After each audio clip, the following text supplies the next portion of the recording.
जंगलમાં રહજે આમ आदिवासी जंगल रखवाला रे।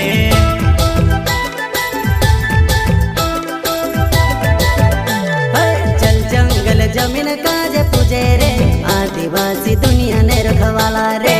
बाप देव खतरी काजे पूजे रे आदिवासी सबसे निराला रे।